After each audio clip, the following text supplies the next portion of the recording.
To Infinity War, I'm going to be looking at Spider-Man: Homecoming, which stars Tom Holland, Michael Keaton, Jon Favreau, Jacob Batalon, a bunch of other people. Zendaya's here, Laura here, whatever her name is.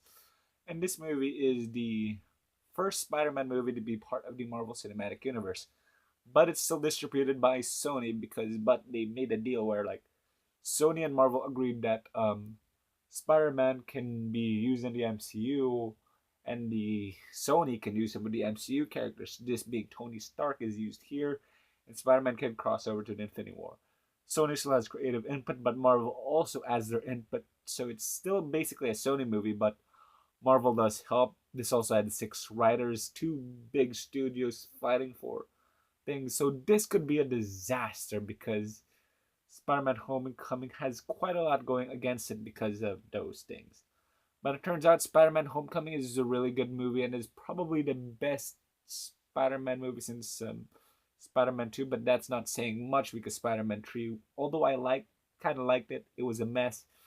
The Amazing Spider-Man didn't win any people that much. It was good, but it could have been a lot better. And The Amazing Spider-Man 2 basically used a lot of the problems of Spider-Man 3.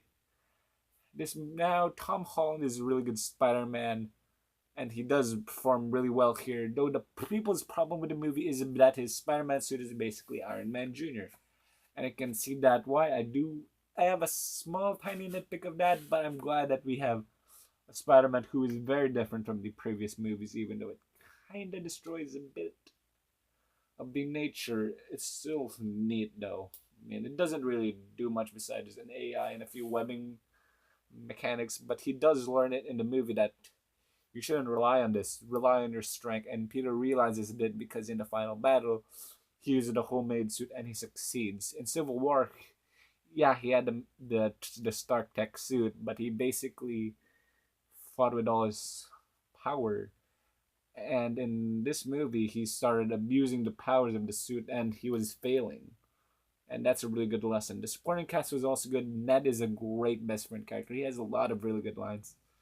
The girlfriend of Peter's love interest, Liz, she was okay. Zendaya wasn't in much. Flash Thompson, Tony Revolori's Flash Thompson, he was there, and a bunch of other people.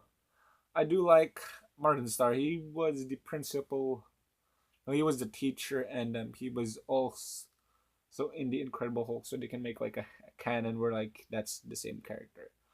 And also the principal is played by Kenneth Choi, and Kenneth Choi was in Captain America: The First Avenger.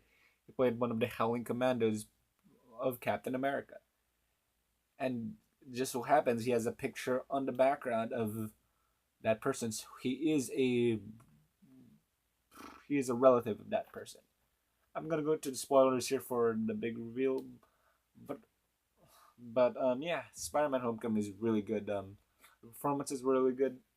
Um, and I like how it didn't feel like a world-ending event because the previous Spider-Man movies have all been like world and Amazing Spider-Man 2 not so much. Amazing Spider-Man 1 a bit. Actually not really, but this felt a lot smaller scale than those previous movies. And what do you say? Oh yeah, the Vulture is Peter's daughter's day, and I was actually surprised by that twist. I think I remember hearing like the Vulture was like Zendaya's dad, or as we learn now, MJ in the movie. Yeah, it was pretty shocking, and Michael Keaton does a really good job as the villain. I mean, as the Vulture, he was good, but as the human, he was like really intimidating, and he does have a good backstory because Stark basically destroyed his business and he's ruining everything, like his financial part. So he just wants to earn money for his family, and that's basically it. Yeah, he's doing the wrong way, but you do sympathize with him. Anyways, I really like Spider-Man: Homecoming. It's a really good MCU movie, probably the best of 2017. I really get the 2017 Marvel movies a bit mixed. Sometimes Guardians is on top, Spider-Man is on the bottom, and then Thor Ragnarok. I mix and match them because they're all good, but they do have flaws. But I just can't make up my mind. So for now, I think Spider-Man: Homecoming is the best Marvel movie of 2017. So let's go to Thor Ragnarok. Korg!